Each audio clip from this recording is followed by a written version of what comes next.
sería el siguiente, ¿no? La robótica,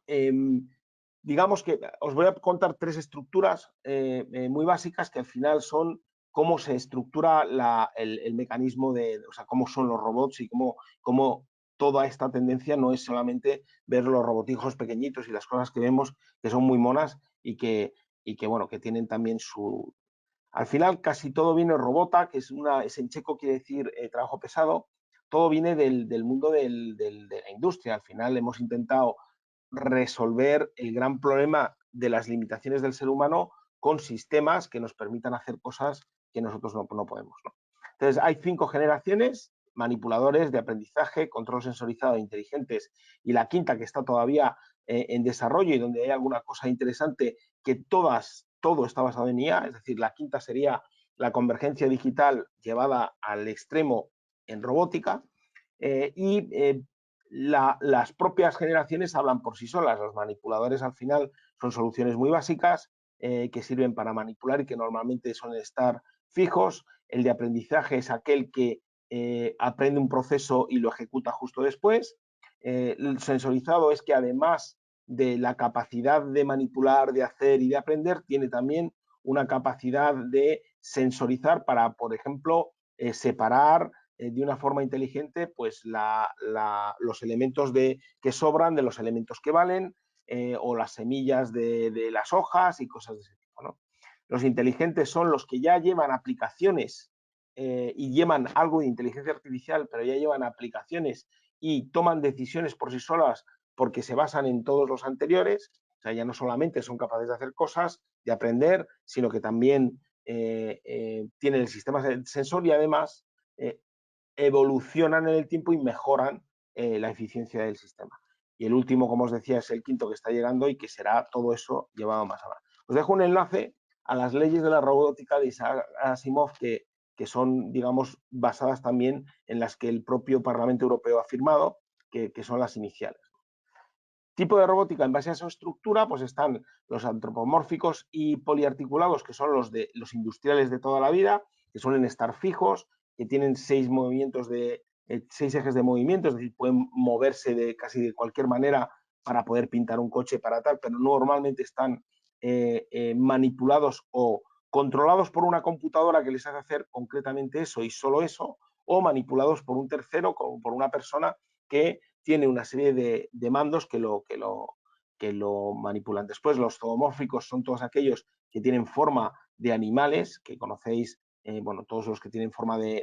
tanto de perros como de caballos, como de burros, como con elementos que están vinculados, acordaros que esto está muy vinculado con el mundo del peso, con lo que no podemos hacer. Pero los hay también zoomórficos, por ejemplo, hay robots ahora mismo que son capaces de nadar y que tienen la forma de una serpiente o que tienen la forma de un pez y se mueven de la misma manera y pueden bucear y pueden bajar y pueden subir y pueden hacer con los sensores adecuados buscar elementos debajo del agua y demás. Los móviles, que son todos aquellos que tienen la capacidad de movilidad y que en el mundo, por ejemplo, de la robótica infantil hay muchísimos sistemas que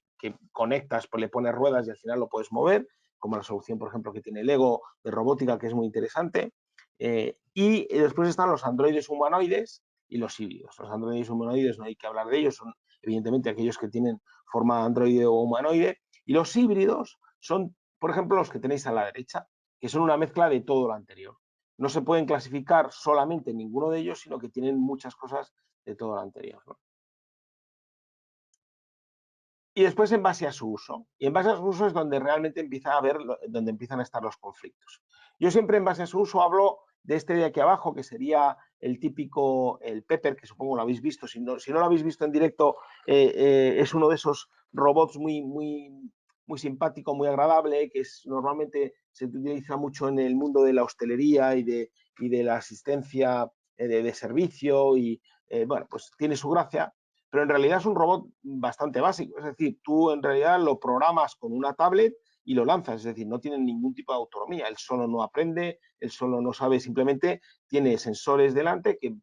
visualiza una persona, reconoce, como igual que puede hacer un tablet, reconoce una persona y entonces bueno, es capaz de saludar, pero realmente es algo programado, incluso para que funcione bien, normalmente hay un operador detrás que lo manipula. con lo cual es muy chulo, pero es muy básico. Después están los exoesqueletos, que son estas estructuras que en el mundo laboral se están utilizando mucho y que están llegando también a utilizarse en personas que tienen minusvalías de movilidad, que nos convierten en cyborgs. Al final, este señor que veis aquí en el centro de amarillo, pues es un tipo que puede subir un peso que es 5 veces lo que podría subir sin el esqueleto, y además con un sistema de seguridad, y además podría moverse y hacer actividades que no podríamos hacer, con lo cual la inteligencia la pone el ser humano y la fuerza y la parte que no podemos resolver la pone la máquina. Los militares, como el de arriba, que es el que más conocemos, son los típicos que están manejados y manipulados por un tercero, pues en este caso para desactivar bombas o por cosas de ese tipo. Y los robóticos, los médicos que veis abajo, que ese es el Da Vinci. Yo he tenido la ocasión de trabajar mucho con urólogos y hacemos muchas cirugías en tiempo real y utilizan el Da Vinci, el robot, y es extraordinario lo que se puede hacer con este mecanismo, porque se puede hacer, como estáis viendo ahí, dentro de la propia sala quirúrgica, sino que la persona también, el doctor, puede haber dos doctores y uno puede estar a distancia también viendo. Normalmente no manipulas a distancia porque la seguridad de las redes a veces dan ciertos problemas, aunque lo podrías hacer de forma segura, pero bueno, el coste es muchísimo más elevado. Pero bueno, esto es lo que está llegando. Y arriba a la derecha os he dejado una vinculada a algo que también forma parte de pues, una leyenda que es cierta, que es que, bueno, que los robots empezarán a sustituir a, bueno, pues a las personas en muchos aspectos. Ya utilizamos todo tipo de dispositivos para otras cuestiones, pero en este caso siempre se ha hablado de que ese robot va a ser el robot sexual, tal y como se define, va a ser seguramente mucho mejor sustituto que tener alguien que protesta o alguien que no te gusta o alguien que al final no quieres a tu lado. Pero bueno, eso va a llegar y eso va a ocurrir y eso genera también el conflicto, digamos, moral, ético y de muchos tipos.